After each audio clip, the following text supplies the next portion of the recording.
Somerset looked at the clock. It was almost 2 a.m. He had been in bed for more than an hour, but he was still awake. He had too much to think about. After 23 years as a homicide detective, it was never easy for him to go to sleep. A homicide detective sees humanity at its very worst. He sees murders of every imaginable sort. People killed with guns, knives, poison, husbands killing wives, and wives killing husbands, children killing parents, friends killing friends, and people killing strangers. Sometimes to rob them, sometimes for no reason at all. But now, Somerset was leaving. He had only 7 more days left before he retired. Then he could leave the city, forget the crime he had seen, and live quietly in the country. He had seen enough of the violence and crime of the city. His pictures and his books were packed and ready to move to his new house in the country. Only 7 more days. He thought of how long he had lived in the city. He had been married twice. At one time, he had wanted to have children, but not in the city. He knew what living in the city did to children. But deep in his heart, he felt that it wasn't right not to have children. It isn't too late, he thought. 45 isn't too old to have children. He still might meet someone. It was possible. Anything was possible once he got the hell out of here. Suddenly his stomach was tight. Was he making a mistake? He'd lived his whole life in the city. What if he hated the country? He tried to stop himself thinking and go to sleep. It will all be okay, he told himself. Only 7 more days of crime, of the noise and mess and violence in the city, and then his life would start all over again. That afternoon, he had visited the house he was buying in the country. The house was old and needed some fixing, but he liked it. On the way back to the city, he sat on the train and watched the farms and fields go by. But the countryside became drier, and the farms turned into desert. Soon he began to see burned cars out there on the dry, empty land. He knew they were getting close to the city. Somerset could see smoke and dust hanging over the city like the hand of an angry god. When the train stopped, he didn't want to get out. He wanted to stay in his seat until it took him back to his new home. But it was only 7 days, he told himself. He could manage another 7 days. After 23 years, what is 7 days? Out on the street, as he waited for a taxi, the terrible reality of the city hit him hard. The noise of the traffic, people running, shouting, screaming, and nobody caring. A crazy, homeless man was trying to take a tourist's suitcase. "I'll get you a taxi," the crazy man shouted. "I know how. I'll get you one." But the tourist, whose wife and daughters were afraid, didn't want his help. They didn't want him there. Somerset was going to help, but he couldn't do it. He couldn't be responsible for everything if he was ever going to escape this place. People had to solve their own problems. He got into a taxi and told the driver to take him home. On the way, they passed an ambulance and 2 police cars. Somerset could see a body on the sidewalk. He saw the bloody face and wondered if the man was still alive. On the next street, a fight began. A crowd stood around the fighting men, shouting. As they passed, Somerset sat back in his seat and closed his eyes. He didn't want to see any more. "Where did you say you're going?" the driver asked.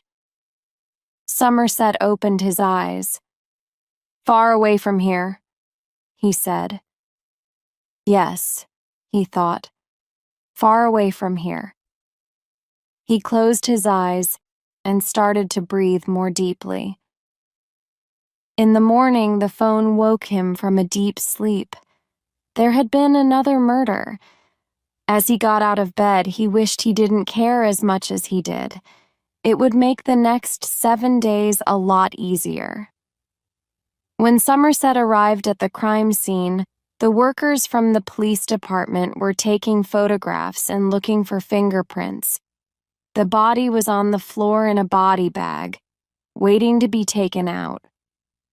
There was a lot of blood on the wall and a gun on the floor next to the body. "The neighbors heard them screaming at each other," said a policeman. "The man who lives in the back said it was going on for about 2 hours, which wasn't unusual with these two." A young man with short hair and a black leather jacket came into the room. "Detective Somerset?" he asked. "I'm David Mills. Today's my first day on homicide." Somerset shook his hand, but said nothing. Mills watched him walking around the room. Somerset was a thin, middle-aged black man with heavy bags under his eyes and a sad face. Everyone at the precinct had smiled when Mills said that he was going to start working with Somerset. Mills wondered why. "Where was your last job?" Somerset asked him. "Springfield, it's up north." "How many homicides you get a year up there?" "Oh, about 60 or 70. We get that many a month here." "Yeah, but we only had 3 homicide detectives up there." Mills didn't want to get into a fight in his new job, but he had left Springfield because he thought that it was too small and unimportant. He wanted to do real detective work. He wanted to feel that he was doing something that mattered. Somerset thought Mills must be a fool for wanting to work in the city. "For the next 7 days," he said, "I want you to remember that you're not in Springfield." Early the next morning, Mills was awake, sitting up in bed. Tracy, his wife, was asleep by his side. She didn't like the city with its noise and dirt and crime. Mills studied his wife's face. There was always something about Tracy's face. She had big eyes and a small mouth that reminded him of a child. He thought that it made her more beautiful when she smiled. But she didn't smile so often now that they had moved to the city. Her face always looked worried. Even in her sleep, she worried. Maybe this move is a big mistake, thought Mills. Maybe Somerset is right. Maybe Springfield is a better place. No, he thought. He was right to move, but he was happy that Somerset was retiring. He understood why everyone at the precinct wanted him to go. The phone rang. Tracy jumped up. "What is it?" she cried. Mills picked up the phone before it rang twice. "It's okay," he said. "It's only the phone." It was Somerset. "Meet me at 377 Baylor Street," he said. The way he spoke annoyed Mills. "What have we got?" he asked. "Possible homicide," said Somerset, and hung up before Mills could ask anything more. Outside the apartment block on Baylor Street, Somerset was already waiting when Mills arrived. "We'll need some lights," said Somerset. "The electricity is off inside." "Any guess about the time of death?" Mills asked Somerset. "No, but it seems he's been sitting with his face in a plate of spaghetti for 45 minutes now." Inside the apartment, there were dirty pots and dishes and open cans and boxes of food everywhere, and there were insects feeding on the garbage. The smell was terrible. A very fat man was sitting at the table with his face in a plate of spaghetti. They had never seen anyone as fat as this man. Somerset saw that his hands and feet were tied. He couldn't understand what had happened. Then the medical examiner came into the room. He took no notice of the detectives. "Do you think it was poison?" asked Mills. Instead of answering, the doctor lifted the man's face out of the spaghetti. "He's dead," he said. "We know that for sure. Point that light you're holding at his mouth." "What do you see?" Somerset pointed the light and looked closer. "There are little blue pieces around his mouth. See?" "Yeah. So what is it, Doc?" "Don't know. I never saw anything like that before." He let the man's head back down into the spaghetti. The dead man's name was Peter Eubanks. The body was in the medical examiner's room, where Mills and Somerset were talking to the doctor. Eubanks had always been heavy, but not as heavy as he was when he was found dead, 304 pounds. The doctor said some of his bones were bending under the weight. Mills wondered whether the man died of poison, but the doctor didn't think so. He explained why, showing Mills parts of the inside of the body, which was cut open for examination. Mills had to make himself look. "Are you saying that he died from eating too much?" Mills asked. "Yes, I think that's exactly how he died." "What about these marks on the back of his head?" Somerset said. "It looks like a gun was pressed against his head." "Very possible if the gun was pushed hard enough against the skin." Somerset was looking at a row of glass jars on a table. "Doctor," he said, "I want to ask you about one of these." He picked up a clear glass jar. "Were these blue things found around the victim's mouth?" "No." The doctor picked up another jar. "These are the ones from around the mouth. Those you're holding I found in the stomach." "Any idea what this stuff is?" The doctor shook his head. "I have no idea." He covered the victim's body. Now he had more work to do. 4 bodies came in this morning, the doctor said. "So we've been very busy here." "Let me know as soon as you find out anything about this blue stuff, will you, Doc?" said Somerset as he went out. Back at the precinct house later that afternoon, the captain was sitting at his desk reading the papers on the Fat Man case. The victim no longer had a name. He was just the Fat Man. Mills waited while the captain read the medical examiner's report.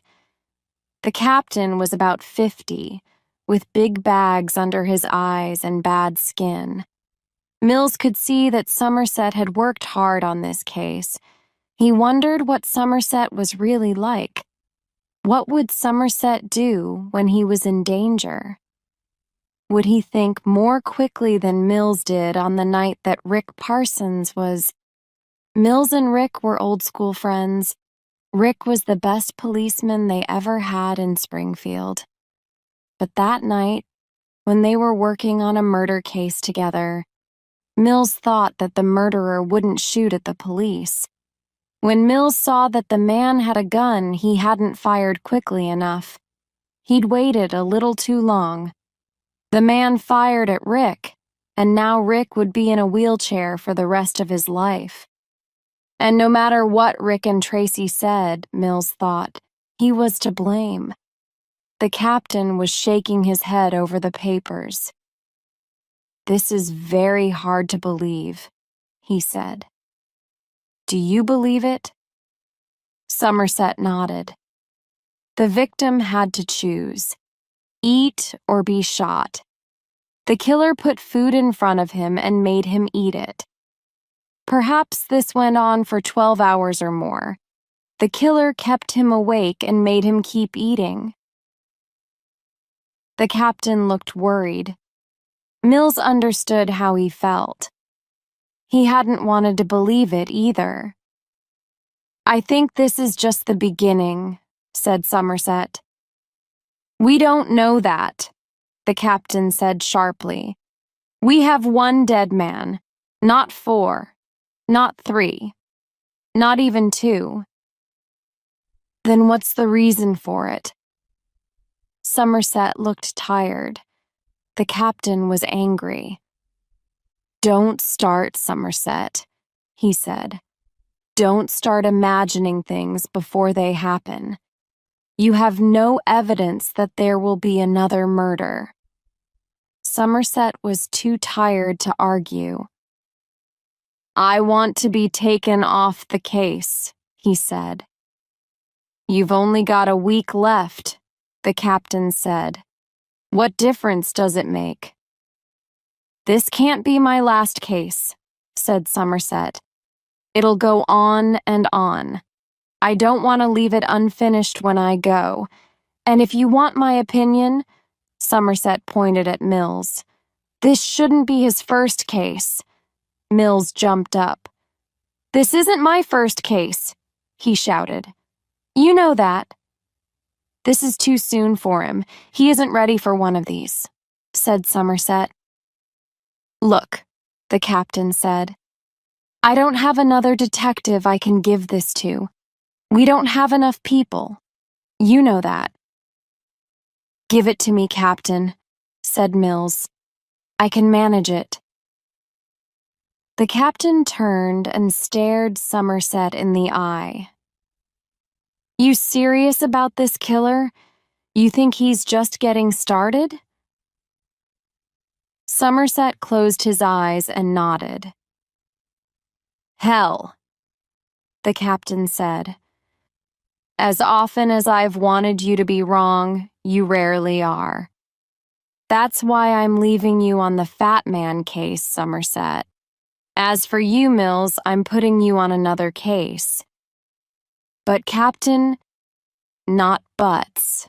That's all. Now go." Mills was so mad he wanted to throw a chair through the window.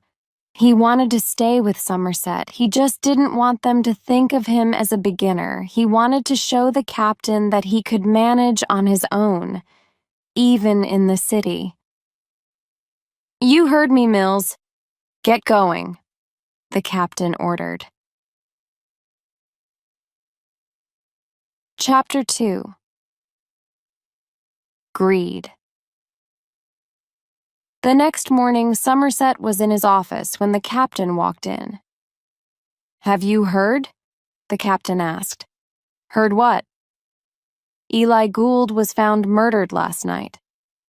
Gould was possibly the top criminal defense lawyer in the city. No criminal was too nasty for Gould to defend.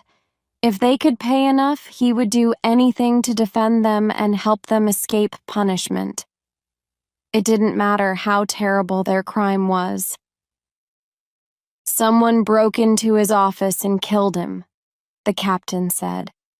"They wrote the word greed on the floor in his blood." Greed? Somerset could think of worse things that could be said about Eli Gould. "I'm putting Mills on the case. I told him he would soon have a case. I just wish it wasn't this." Somerset went back to his typing. "I'm sure he'll do fine." The captain was shaking his head and looking doubtful. "You won't like it out there in the country. You know you're not really leaving. You only think you can leave. I can't live here anymore, said Somerset. I don't understand this place anymore. People used to kill somebody for a purpose, even if it was a stupid purpose. Now they do it for the hell of it, just to see what will happen. The captain let out a deep breath. I hear what you're saying. It's just that I don't want to lose you. They don't make detectives like you anymore. You've got Mills. He'll be okay. But he won't be you. Not if he knows what he's doing, Somerset thought. Oh, I almost forgot, said the captain, holding up a jar with the little blue pieces in it. These were found in the fat man's stomach. The doctor thinks that the killer made him eat them. They're pieces of the floor. Somerset went back to Eubanks's apartment. He wanted to find where the pieces of blue floor had come from. He looked everywhere, but couldn't find anything until he felt under the front of the refrigerator. Then he could see that was where they came from. The larger pieces in Somerset's jar fit the holes. Someone had moved the refrigerator and broken pieces of the floor cover. Somerset managed to pull the refrigerator away from the wall so that he could see behind it. The dirt on the wall was cleaned off, and the single word gluttony was written there. A clean white envelope was pinned to the wall. Somerset's blood froze. He reached for the envelope, but it was a little too far away. Later, in his now empty apartment, Somerset was thinking about what he'd found behind the fat man's refrigerator. If he said nothing about it, there would be no link between the murders of Eubanks and Gould. Then it would be Mills's problem. But he couldn't do that. Mills wasn't ready for Mills. He thought he was, but he wasn't. It was still Somerset's problem. So now he had gluttony and greed. Mills was excited when he saw the note Somerset had found behind the fat man's refrigerator.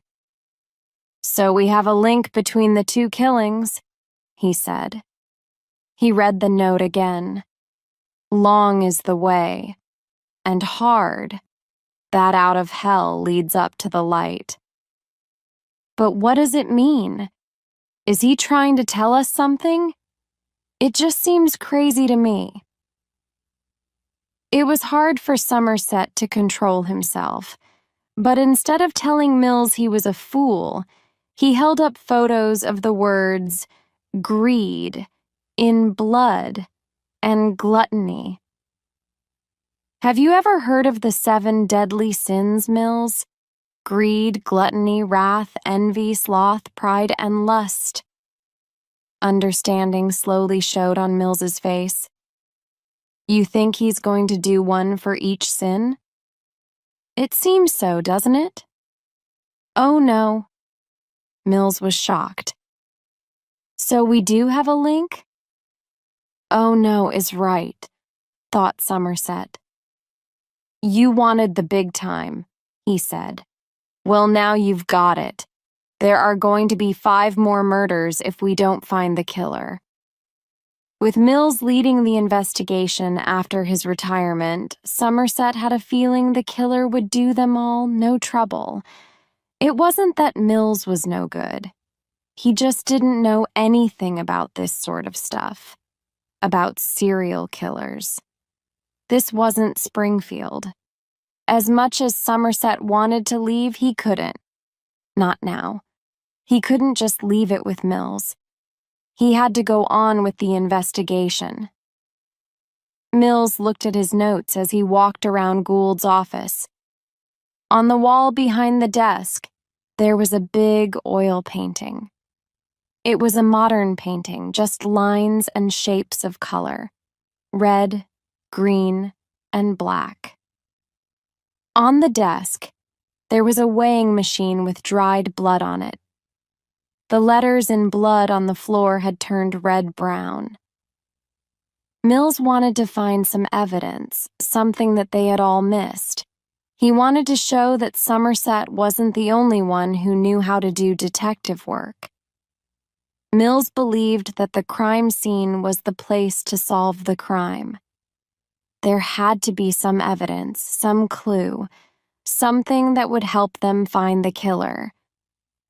He picked up a photograph of a middle-aged woman.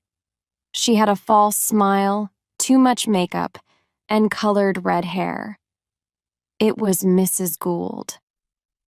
On the glass over the photo, the killer had drawn circles around her eyes in blood. Was this a clue? Mills wondered. Why had the killer drawn these circles? Was she the next victim? Had she seen something? Or did the killer want them to see something? He couldn't understand it. What was it he couldn't see? Was it something so big and obvious that they were looking at it but couldn't see it? The next morning, Somerset was sitting at his desk working on the Fat Man case when Mills came in. Mills was carrying a pile of papers on the Gould case. He put it down on the desk and began studying photographs of Gould's office. At first, Somerset wanted to help him, but then he thought that Mills should learn to work by himself. He would learn finally, and Somerset was leaving in 3 more days. In this case, though, people would probably die while Mills was learning.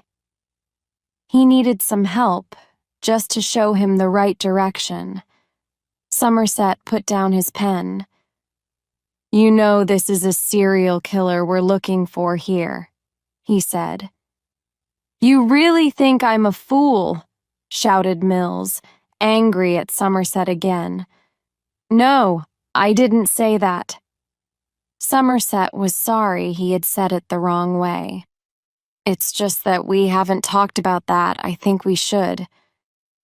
"I don't." "Why not?" "Because as soon as we call him a serial killer, the FBI will take over the case. Then we'll be working for them." "But—" "No," said Mills. "I don't even want to talk about it." Just then the phone rang. It was Tracy, Mills's wife. She wanted to talk to Somerset, but Somerset couldn't imagine why. "Detective Somerset?" she said. "I wondered if you would like to come and have dinner with us tonight." "Well, that's very nice of you." Somerset's voice was uncertain. "I'm a very good cook," she said, "and I've heard a lot about you. I would like to meet you before you leave." Later that evening, Mills seemed uncomfortable as he and Somerset walked up the stairs to Mills's apartment. Somerset knew that Mills didn't like the idea of dinner together, but he wasn't sure why. In the dining room, the table was carefully prepared for 3. A young woman came out of the kitchen. "Hello, men," she said quietly. Somerset thought that she had a pretty smile. "Hello, Tracy," he said. "Nice to meet you." "Please sit down," Tracy said. "Can I get you something to drink?" "No, thanks. I'm fine just now." Somerset took off his jacket. He nodded toward the kitchen. "Smells good?" he said. Tracy was staring at Somerset's gun. He could see that it made her nervous. "I never wear a gun at the table," he said, taking it off. "It isn't polite." Tracy tried to laugh. "You know," she said, "no matter how often I see guns, they still make me nervous." "Me too," said Somerset, putting his gun into his jacket pocket. "I hear you two were friends at high school," Somerset said. Yes, said Tracy. I knew then that this was the man I was going to marry. So, you're really an old married couple if you count up the years, said Somerset. Yeah, I guess so, she laughed. Tracy put a dish of lasagna on the table and poured wine into their glasses. Why aren't you married? She asked as she sat down. I was married twice. Somerset looked thoughtful as he drank a little wine. Somehow it didn't work, though. That surprises me, she said. He laughed. People soon find that I'm not easy to be with, he said. Just ask your husband. Mills smiled. He's right about that. Later, with the table cleared and Tracy asleep, Mills and Somerset were studying the photos of Gould's office. I think I'm missing something, Somerset said. How do you think Gould was murdered? Well, the way I see it, the killer got into the office before the building was closed on Friday. Gould's body was found on Tuesday morning. The building was closed all day on Monday, which means that the killer was probably with Gould all day, Saturday, all Sunday, and even Monday. Mills picked up a photo of Gould's body in the high-backed leather chair. Gould was undressed and tied up, he went on, but one arm was left free. Now, the weighing machine on the desk that didn't belong to Gould. The killer brought it in. He gave Gould a sharp knife and made him cut out a piece of his body and weigh it. There was this note. He picked up a photo and gave it to Somerset. Look at this. Somerset read the note. 1 pound of meat, no more, no less. His face was hard. Saturday, Sunday, Monday. He wanted Gould to take his time, to sit there and think about it. What do you do when there's a gun in your face? Right. Mills picked up another photo. It showed the picture of Mrs. Gould with the eyes ringed with blood. This is a photo of Mrs. Gould, he said.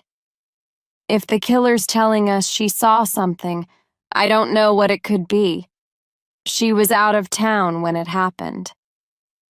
What if it's not something she's seen, but something she could see, but she hasn't had the chance yet? Yeah, but what is it she's supposed to see? Somerset shook his head. Only one way to find out, he said.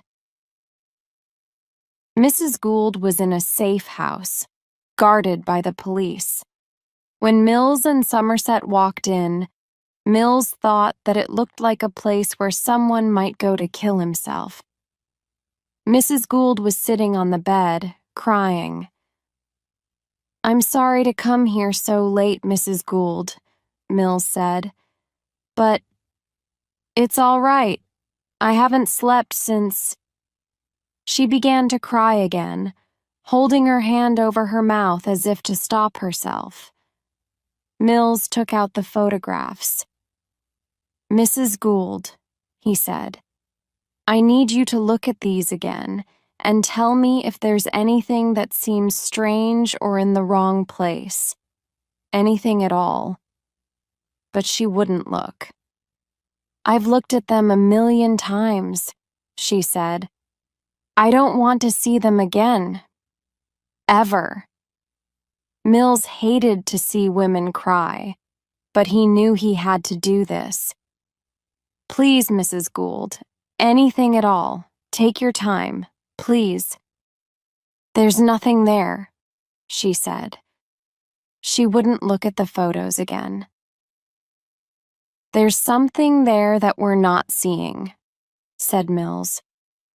You're the only one who can help us now. We need your help if we're going to get the person who did this. All right, she said. She took the photos and started to look at them. But too quickly, Mills thought. She stopped at one picture and looked again. What do you see? Asked Mills. The painting, she said. The photo showed the desk with the big, modern oil painting on the wall behind it. What about the painting? Mills asked.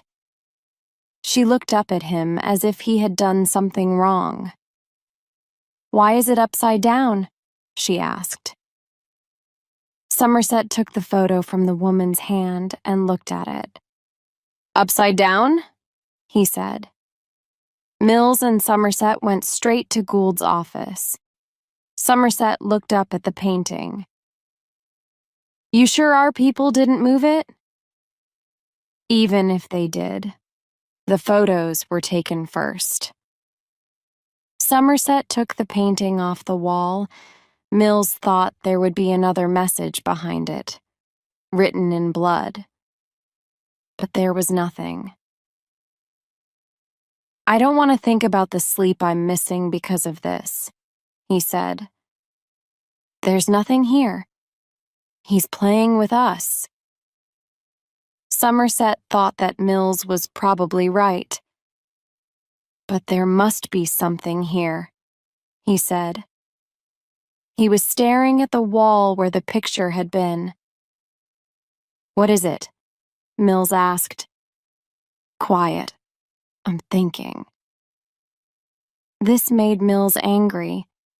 Did Somerset think that he was really a fool?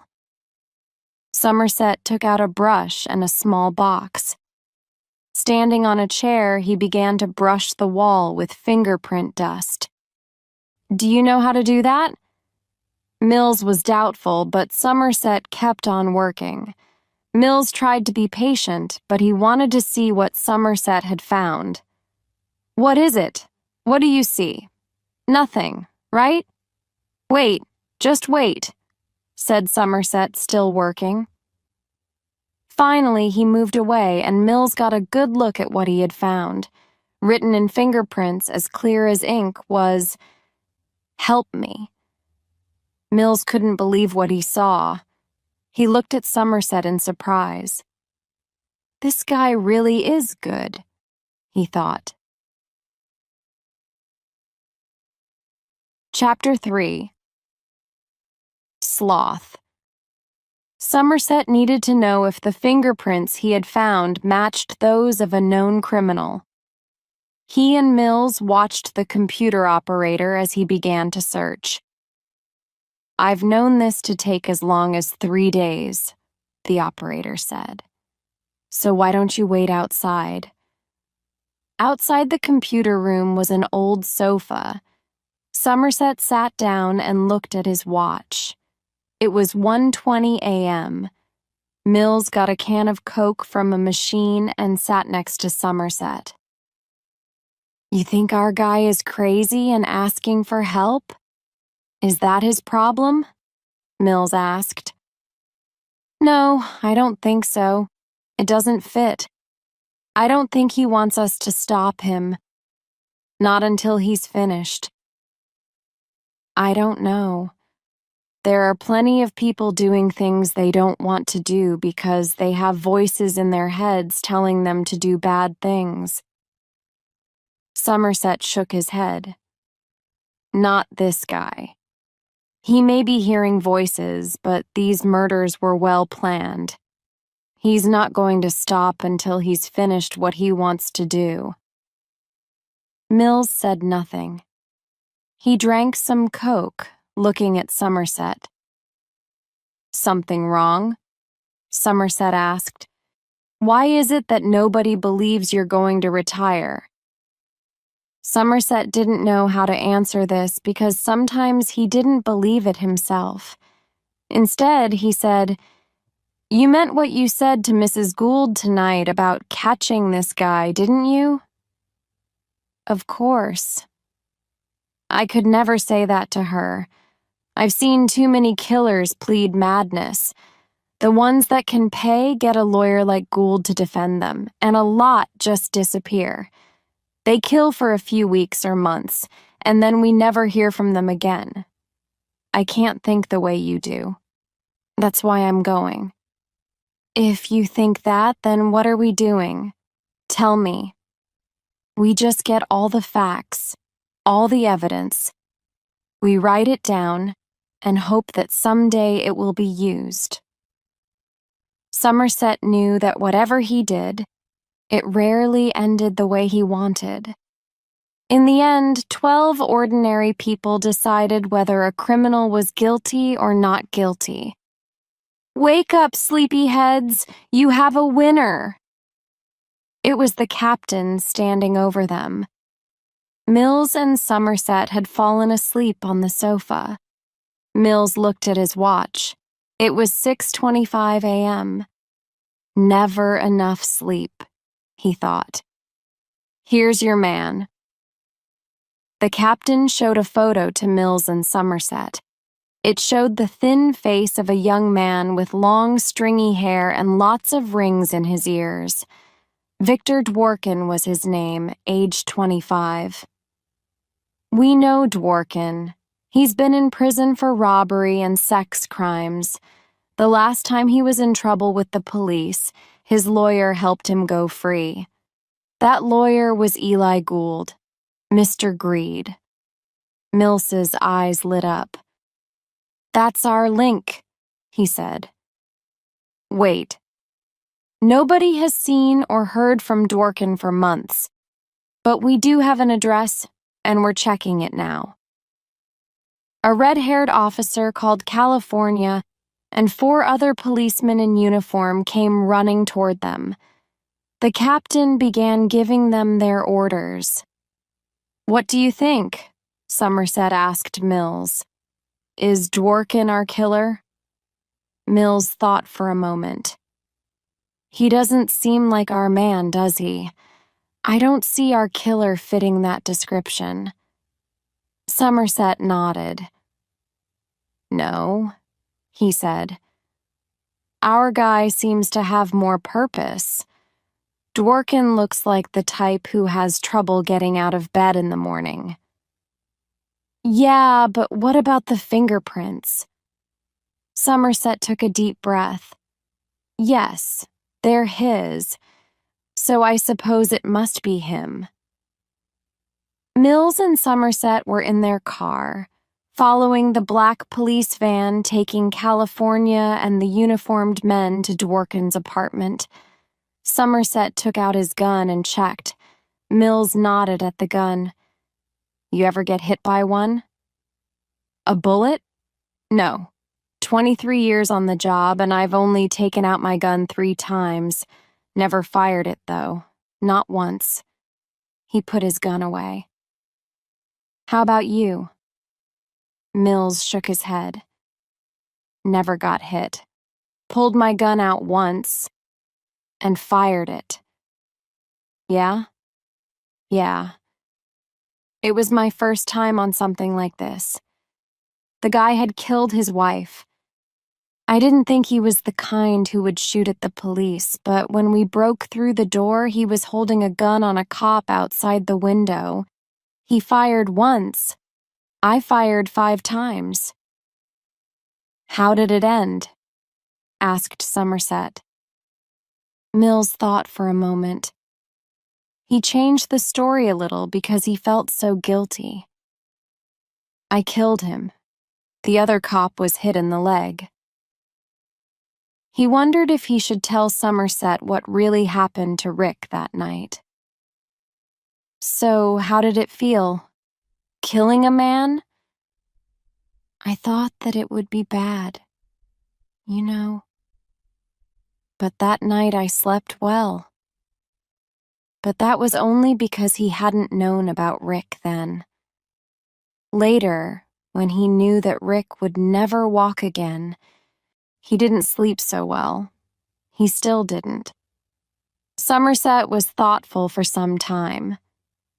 Then he said, Well, I've been lucky so far. I never killed anyone. Mills just nodded. Would today be like that night? He wondered. Would Somerset get shot because Mills was too slow? No way, he thought. He wasn't going to let that happen again. The van stopped in front of them. This was Dworkin's apartment block. The uniformed police ran into the building. Somerset and Mills followed them in. Mills's mouth was dry. It had been just like this when Rick was shot. He pulled out his gun as they climbed the stairs. On the third floor, they stepped over a man who was so drunk he couldn't move. Then they got to Dworkin's apartment. California waved everyone back to make room for the two men breaking down the door. "Move!" California shouted as the door broke open. "Police!" he shouted as he pushed through the broken door, holding his gun. "Police officers!" When Mills finally got inside, he saw that the apartment was small, dirty, and very dusty. The uniformed cops were everywhere. "In here!" California shouted. Mills moved fast to get into the bedroom first. There was a body under a dirty sheet lying on a small bed. California moved slowly toward it, his gun in both hands. Mills had both hands on his gun, too. All he could think of was that Dworkin might have a gun under the sheet. He might shoot California just as Rick had been shot. "Good morning!" California shouted. The body didn't move. "Get up!" California shouted again. "I said get up, now!" Somerset looked in from the door. There was a terrible smell inside. Sloth was written on the wall above the bed. California lifted the sheet. Then everyone could see that Dworkin wasn't going to shoot. The body was tied to the bed. It was so thin that there seemed to be nothing but skin and bones. A bandage was tied over his eyes. Somerset took out a photo of Dworkin. "Is it him?" Mills asked. "Yeah, it's him." California pointed with his gun at the man's right arm. The hand had been cut off at the wrist. Mills kept shaking his head. He couldn't believe what he saw. "Oh no, no," he was saying. One of the policemen showed Somerset some photos pinned to the wall. They showed Dworkin tied to the bed. Each one had the date written under it, and in each one the body was thinner. "There are 52 of them," the policeman said. "I counted." Somerset pointed to the date on the first photo. "Exactly 1 year ago today," he said. "What kind of man is this killer?" Suddenly, a loud noise came from the body. California jumped back and fell over a chair. "He's alive!" he shouted. Dworkin's mouth was open and his lips moved a little. A strange sound came from his throat. "He's alive!" said California again. "Get an ambulance! Now!" Somerset and Mills were back in the office that afternoon. Somerset looked as if he had the weight of the world on his shoulders. It annoyed Mills. Somerset wasn't the only cop on this investigation. "I want to catch him too," Mills said. "You know that. I want to hurt him." Somerset picked up some papers. "Did you read this?" he asked. The money toward Dworkin's apartment was paid regularly. The killer planned and worked hard to keep Dworkin alive so long. Exactly a year to the day, and he paid for his apartment. He knows what he wants to do. And he's patient. Somerset remembered the note he had found. Long is the way and hard, and the 7 deadly sins? Somerset liked to read books. Perhaps the killer did too. That gave him an idea. He took Mills with him to the public library. Somerset seemed to have friends everywhere. In a short time, he had a computer list of people who had borrowed books on subjects like crime, sin, the church, homicide, anything that would interest the killer. They sat in Somerset's car and checked the list. Mills thought they were wasting their time.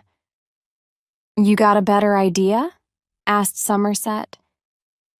"Maybe this is one we should check," said Mills, suddenly sitting up. "This guy's had," he counted, "over 30 of these titles." "What's the name?" "You won't believe it," said Mills. "John Doe." Somerset started the engine. "What address?" he said, as the car pulled into the street. Chapter 4. John Doe. John Doe's apartment was on a narrow street in a poor part of the city. They took the elevator to the 6th floor.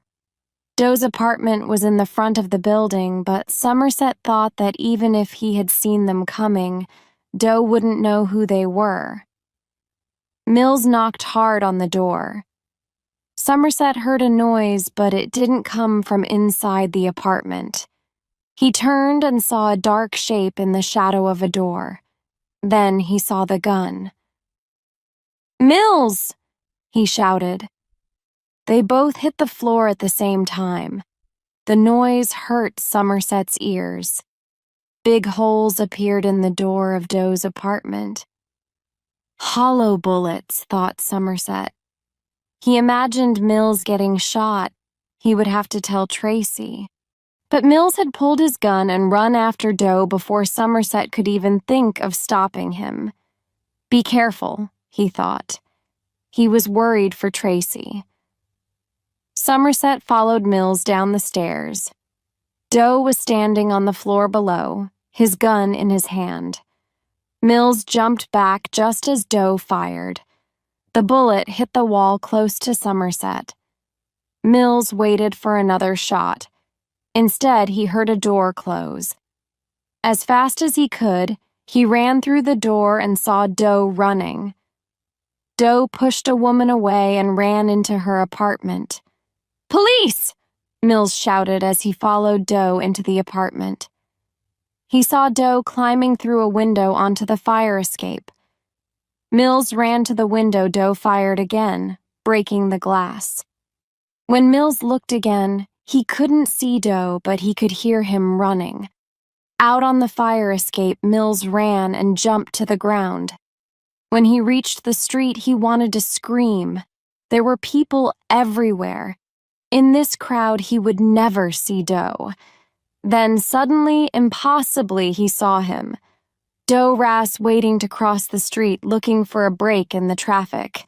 Mills ran straight into the street. Cars and trucks rushed past him, the drivers shouting at him. Doe could see that Mills was following him. He ran through the traffic and disappeared into a narrow, dark street. Mills was close behind him, running fast. Suddenly, something hit Mills in the face. He dropped his gun. He heard it hit the ground. Then he fell. The pain made him weak. A board, he thought, a piece of wood. He didn't see it coming, but that was all he could imagine. Doe had hit him with a board. He was sure that his nose was broken. He was coughing blood. Trying to open his eyes, he saw a pair of legs and a hand picking up his gun. He tried to reach it and get it back, but the pain was too bad. Then he could feel his own gun pressed against his face. His mouth was full of blood. He couldn't see. He was helpless. After a moment, the gun was gone. He was still alive. Then he felt something hit his chest. Then again, and again. Bullets. Doe was throwing the bullets at him, emptying his gun. He heard Doe running again and began feeling for the gun and the bullets like a blind man. "Mills!" It was Somerset running toward him. "You all right?" Somerset knelt down next to Mills.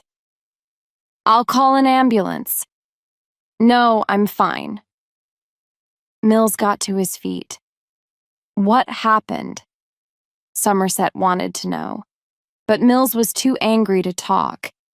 He wiped the blood from his eyes and ran past Somerset as fast as the pain let him. Somerset tried to keep up with Mills, tried to get him to tell what had happened, but Mills was too angry. He was going to do something stupid. Somerset knew it. The broken door of Doe's apartment opened easily.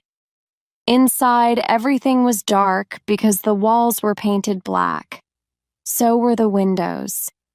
The living room had only a lamp and a chair in it. The next room they looked into was also painted black. There was one small bed with a dirty sheet on it. In the middle of the room was a small desk and a lamp.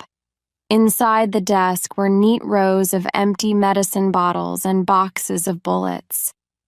Mills saw that some of the bullets were the hollow type that are called cop killers. In a corner of the room was a small table. On it, there was a careful arrangement of things around a large glass jar. In the jar was a human hand. Victor Dworkin, thought Mills. Oh, man. Mills found the bathroom. It had only a soft red light. Doe had made it into a photographic darkroom. Film hung all around. Photos were pinned to the wall everywhere. There were pictures of Peter Eubanks, still alive. Eli Gould cutting into his own body. Victor Dworkin, his face asking the camera for pity. There were also pictures of a blonde woman sitting on a bed. She wasn't hurt, but she looked very uncomfortable. Mills could see how much work and preparation Doe put into his killing. There were also photos of Somerset and Mills at Dworkin's apartment. Suddenly, a phone rang. Mills ran out of the bathroom. Somerset was running the other way. "Where is it?" he said. Mills found the phone in the bedroom. He picked it up. "Hello," he said. Nothing. Someone was there, but he wasn't saying anything. Mills said, "Hello?" again. "I admire you," said a thin voice finally. "I don't know how you found me. I admire you detectives more every day." "Okay, John," said Mills. "Tell me." No, you listen to me. I'll have to change my plans now. I just had to call to say how clever I think you are and to apologize for hurting one of you." Mills was really angry, but he didn't answer. "I'd like to say more," Doe went on, "but I don't want to spoil the surprise." "What do you mean, John?" "Until next time," said Doe. "John, wait." But Doe was gone. In another room, Somerset discovered John Doe's library. 3 of the walls were covered with books. The same kind of books that Doe had borrowed from the public library.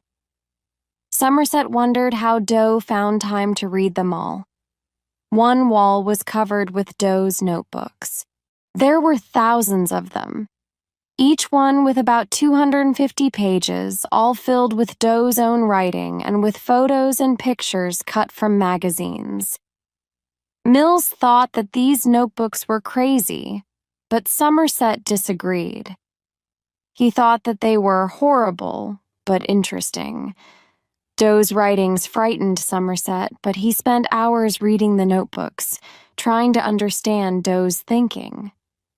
Doe didn't like all the horrible things that people had to live with these days. Somerset agreed with Doe about a lot of this. That was why he wanted to retire and live in the country. But Doe wanted to change things. The problem was that Doe was also horrible. Murdering people couldn't make anything better. Mills came into the room where Somerset was reading. "Does he say anything about the murders?" he asked. "No, I haven't found anything yet," said Somerset. "Do you have anything new?" Mills showed him a photo of a blonde woman standing on a street corner. "There are pictures of her in the bathroom with other pictures of Doe's victims. Having your picture taken by Doe wasn't a good sign." "Any idea who she is?" asked Somerset. Mills shook his head. "Whoever she is, she caught Doe's eye." "Better check it with the office," said Somerset. "Maybe they know who she is. Perhaps we'll get lucky and find her while she's still breathing." Somerset looked at his watch. It was past 11. "Better go home now and get some sleep," he said. Chapter 5. Lust. An hour later, Somerset was lying in bed when the phone rang. It was Tracy. He looked at the clock. It was after midnight. "Tracy, is everything all right?" he asked. Yes, everything's fine. I'm sorry to call you so late. I need to talk to someone. Can you meet me somewhere? Maybe tomorrow morning?"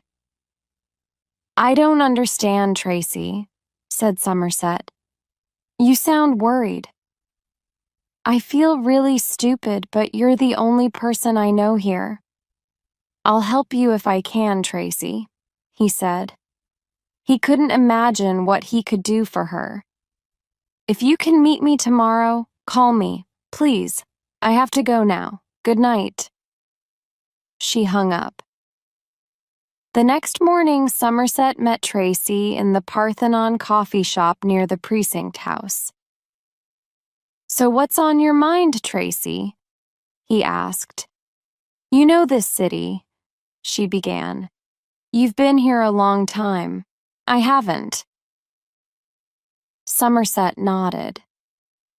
"It can be a hard place," he said. "I haven't been sleeping well since we came here.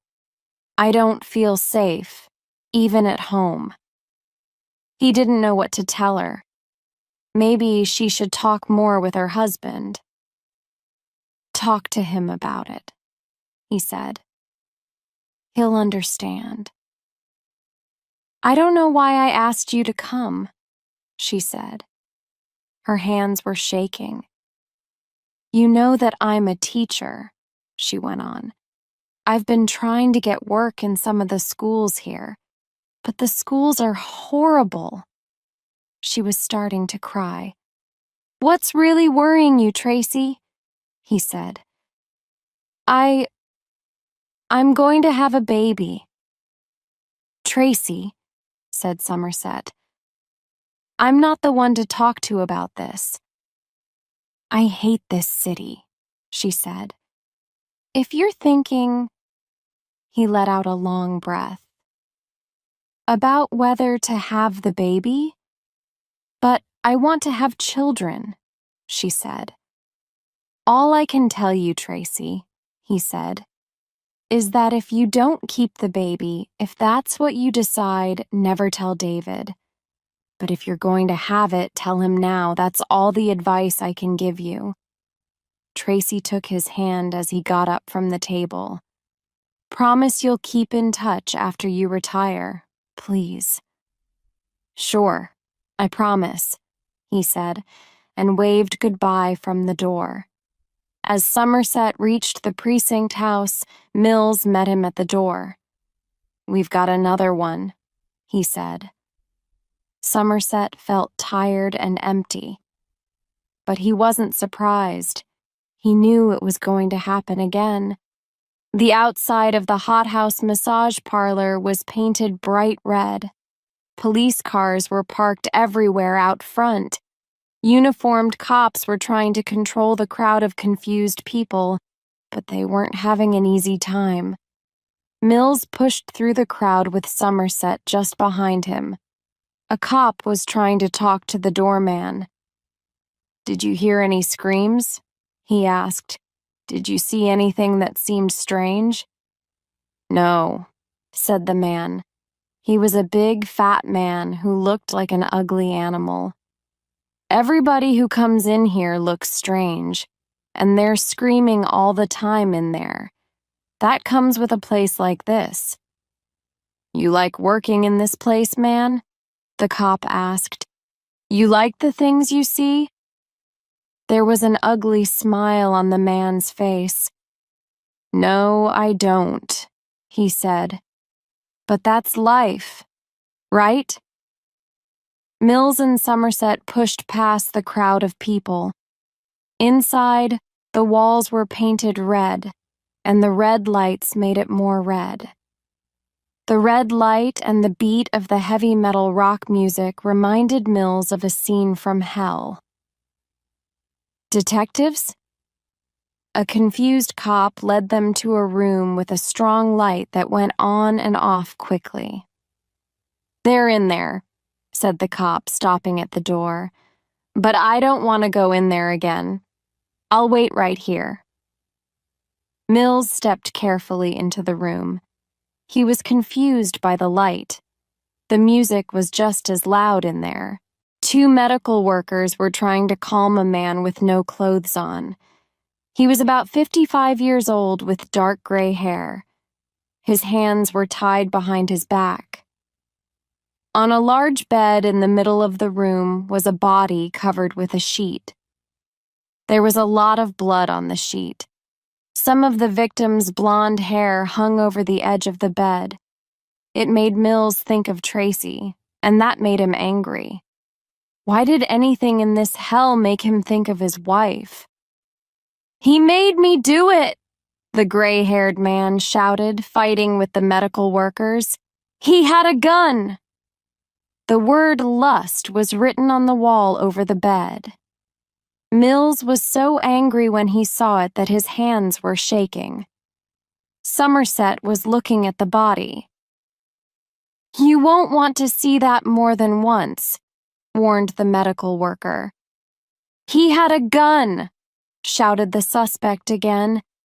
"He made me do it." Mills was looking over Somerset's shoulder. What they saw made them feel sick. There were no marks on the top part of the body, but lower down. "He asked me if I was married," said the suspect. He was quieter now. "He had a gun in his hand." "Where was the girl?" Somerset asked. "The girl? What do you mean?" "Was she on the street?" She was on the bed. Sitting on the bed." "Who tied her down?" Somerset asked. "You or him?" "He had a gun. A gun." The man was starting to cry. "He had the gun in my mouth." Mills remembered the taste of the gun in his own mouth after Doe had hit him in the face. His stomach was turning over. He took out his notebook and turned to the page where he had written the 7 deadly sins. Another one down, he thought, his hands shaking. 3 more to come: envy, wrath, and pride. He looked at the blood on the sheet. What next? He thought. Holy God. What next? Chapter 6. Pride. The phone woke Mills. He sat up suddenly. Tracy's nails were digging into his arm. "David, what is it?" Mills picked up the phone quickly. "Hello?" "I've done it again." Mills's blood turned to ice. He knew that voice. It was John Doe. How did he get Mills's number? Doe, are you there? Talk to me.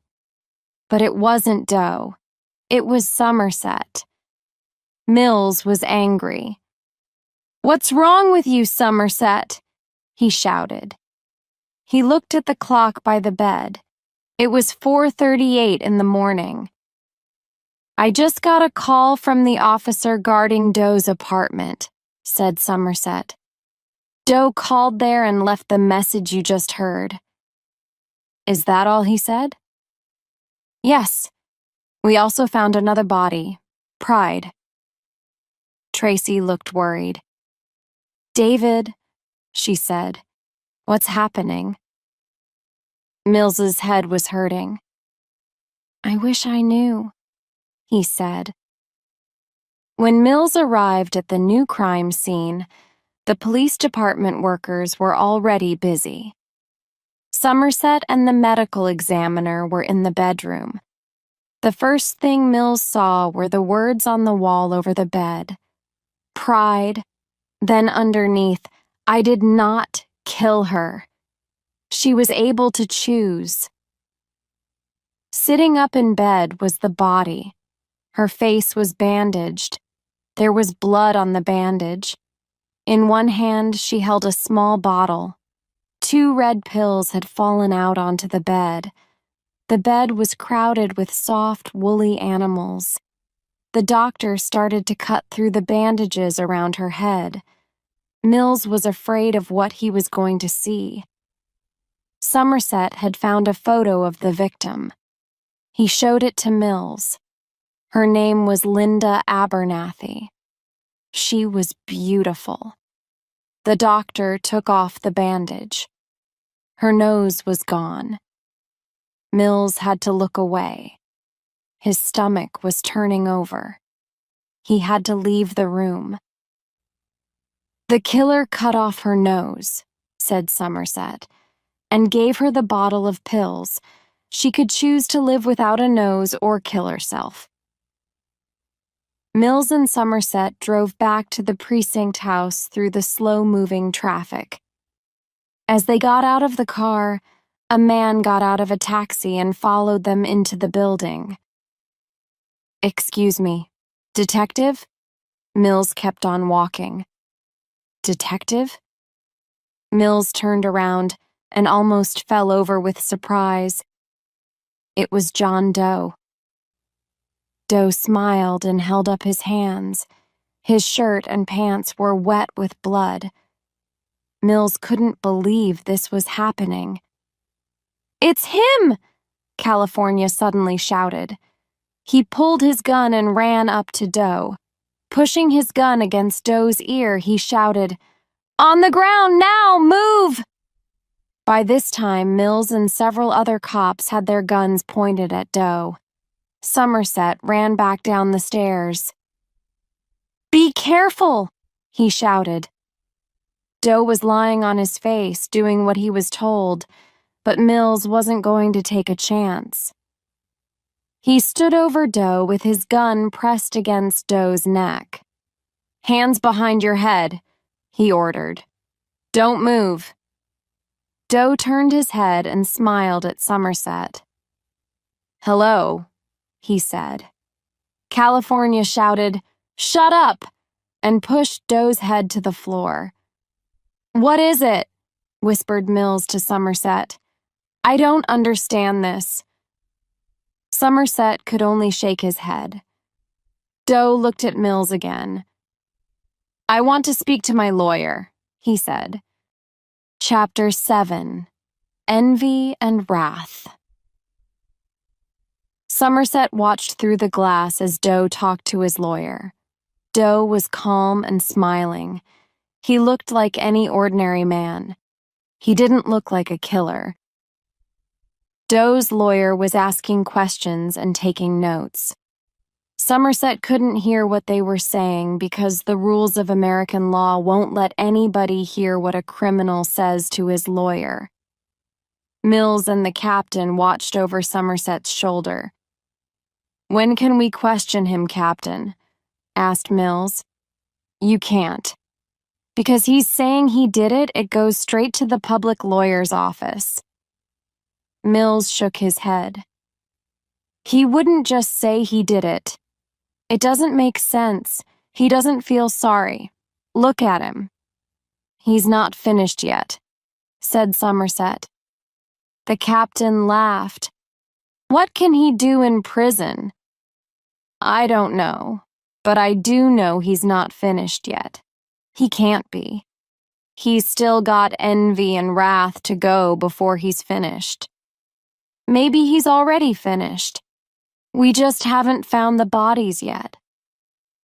I don't think so, said Somerset. He likes sending messages. Why would he keep quiet about the last two? That afternoon, Mills and Somerset were called to the captain's office. Doe's lawyer, Mark Swore, was there. The captain nodded to Swore. Tell them, he said. Swore turned to the two detectives. My client has told me that there are 2 more bodies, 2 more victims, hidden. He says he will only tell where they are to Detectives Mills and Somerset, and only at 6 o'clock today. Why us? Mills asked. He says he admires you. This is all part of his game, said Somerset. My client also says that if you don't take his offer, he will plead madness and the bodies will never be found. If you do take his offer, he'll plead guilty to all the murders right now. If your client pleads madness, said Somerset, what you're saying would show that he isn't mad.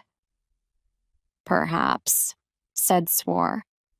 But think of what the papers would say if the police didn't try to find the bodies of 2 of his victims. If there really are 2 more bodies, said Somerset.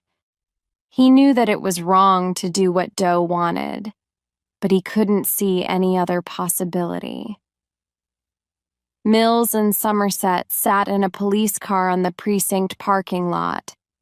John Doe was in the car with them. A mile away, California and 2 cops with guns waited in a helicopter. As the helicopter lifted into the air, a uniformed cop gave Somerset the sign to move. Somerset and Mills had microphones on them. California would be in the helicopter, listening to everything that was said. If anything went wrong, he would be right there. Somerset drove through the city streets until they left the buildings behind. 20 minutes later, they were on the freeway, driving through the desert. Stop here, Doe said. This will be fine. Somerset slowed down. There was nothing but desert. Further along the road was a long, low building. That was all they could see. Somerset stopped the car. Doe looked at Mills. Can we get out now, detective? He said. Mills and Somerset looked at each other. It was hard to know if this was part of the plan or just madness. Somerset looked for the helicopter, but he couldn't see it. He couldn't imagine what Doe wanted to do here. They were in the middle of nothing, but if anything happened, the helicopter would be there like a cat on a mouse. Doe was looking back down the road. What time is it? He asked. Why? Said Somerset. What are you looking for? He looked at his watch. It was just past 7. It's close, Doe said. It's coming. In the distance, a white van was coming along the road toward them, making a cloud of dust. Somerset took out his gun. Stay with him, he shouted, and started running toward the van. Mills pulled his gun and held Doe more tightly. Wait, he shouted at Somerset. But Somerset kept going. Mills put his gun to Doe's face. "Don't move," he said. California tried to hear what Somerset was saying. There was a lot of noise on his radio delivery van, he heard. Don't know what. Did Somerset need him or not? Doe was strangely calm. "It's good we have some time to talk," he said, and began walking toward Somerset. "Down!" ordered Mills, pushing Doe to his knees. He kept his gun pointed at Doe while he watched Somerset. Doe turned his head back. He was still smiling calmly. "I envy you, Detective," he said. Somerset fired a warning shot into the air. The van stopped quickly. "Get out!" he shouted at the driver. "Get out with your hands over your head! Now!" The driver got out, hands high. "Don't shoot me!" he cried. "What do you want? Just tell me. I'll give you whatever you want." "Who are you?" Somerset kept his gun pointing at the man. "What are you doing out here?" "I'm working. I'm delivering something." "Who to?" Somerset kept his gun to the man's head as he opened the back of the van. "It's that one." The man pointed to a box. "This strange guy gave me $500 to bring it out here, at 7 o'clock exactly. I'm a little late, but get it out on the ground," Somerset ordered. "Slowly." The delivery man put the box on the ground and stepped back, his hands on his head. Somerset saw that Detective David Mills was written on the box. California could hear Somerset through the noise. "There's a box here. It's from Doe. Don't know what. Going to open. Call the bomb department," California told the pilot. "Get them out here quick." "Should I go down?" asked the pilot. "No, wait. He hasn't asked us yet." Mills tried to see what Somerset was doing. The delivery man started to run. Somerset was chasing him away, ordering him to run. Doe was still talking. "I wish I was an ordinary man," he said. "I wish I had a simple life." Somerset was on his knees, doing something in the road. "What's going on?" said Mills to himself. Somerset took out his knife and began to open the box.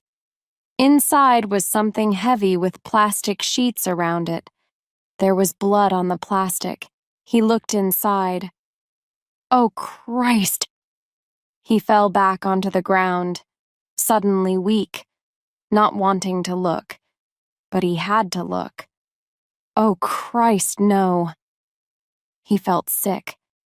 Mills could see that something was wrong. He pulled Doe by the shoulder. "Get up! Stand up! Let's go!" Doe tried to walk, but he couldn't move fast enough for Mills. "You've made a good life for yourself, Detective." "Shut up and walk," ordered Mills angrily. Somerset took deep breaths to keep himself from falling. His legs were weak. He held onto the van, his stomach turning over. When he looked up, his eyes were full of tears, and he couldn't see clearly. But Mills and Doe were coming toward him. Oh, God, no, no. "Somerset!" Mills shouted. "What the hell is going on?" "Throw down your gun!" Somerset shouted. "What are you talking about?" Mills shouted back. Doe was still talking. "I'm trying to tell you how much I admire you, and your pretty wife, Tracy." Mills turned around fast. "What did you say?" Doe was smiling. Somerset ran up to Mills. Throw down your gun. That's an order. You're retired, said Mills. I don't have to listen to you. He moved closer to Doe, his gun pointed at the killer's chest. I visited your home this morning, Detective, said Doe. You weren't there. I tried to play husband, tried to be a simple man, but it didn't work. I took something with me, though. Mills's face showed his pain and confusion. He turned to Somerset for some answers. Somerset held out his hand, his eyes filled with tears. Give me the gun, he said. I took something to remember her by, said Doe, her pretty head. I took it because I envy your ordinary life, Detective. It seems that envy is my sin. It's not true, screamed Mills, pushing his gun in Doe's face. Say it, it's not true. Somerset pulled Mills away. I can't let you do this, Mills. What's in the box, Somerset? Tell me. Somerset couldn't say the words. I just told you, Detective, said Doe calmly. Shut up, Mills shouted. Become wrath. Doe wanted to make Mills more angry. Shut your mouth! Mills hit Doe across the face with his gun. This is what he wants, Mills. Can't you see that? Kill me, Detective. He wants you to do it, said Somerset. Don't do what he wants. Murder a suspect, Mills, and you throw everything away. We'll say he tried to run and I shot him. We'll work out the details later. No one has to know. They'll get you, Mills. They won't care who he is. A cop who kills a suspect can't defend himself. Forget about it. You'll go to prison. I don't care. If you're gone, Mills, who's going to fight the fight? Don't listen to him, said Doe softly. Kill me. You're wrong, Somerset argued. Who will take my place if you're not here? Tracy pleaded for her life, Detective, and for the life of the baby inside her. Mills looked confused. His hands holding the gun were shaking wildly. You didn't know? Doe looked shocked. Somerset was suddenly tired and weak. If you kill him, Mills, he wins. Doe closed his eyes, his hands held together in front of his face. Okay. He wins. Mills fired the gun, and the top of Doe's head flew off as he fell backward. Bloody pieces lay in the dusty road. Mills dropped his gun. He turned and started to walk, but only took a few steps before he fell to his knees, holding his face in his hands. Somerset looked at the body. A pool of blood spread from what was left of Doe's head. Somerset closed his eyes. He didn't want to see any more. 2 hours later, Somerset was still there. There was a circle of police cars with their headlights shining on the crime scene. They had taken Mills away more than an hour ago. The captain walked over to Somerset. It's over, he said. Go home. What happens to Mills now? Somerset asked. We'll get him a good lawyer, but he'll go to prison. No doubt about that. So Doe did win. He got 7. 8, if you count Mills. 9, actually, if you count the baby. Somerset had a hard time saying it. Go home, the captain repeated. You're retired now. I've changed my mind. I'm staying. I don't want to retire. Are you sure? I'm sure. He opened his car door. See you Monday, he said. He knew he could never leave now. With Mills gone, someone had to stay to fight the fight.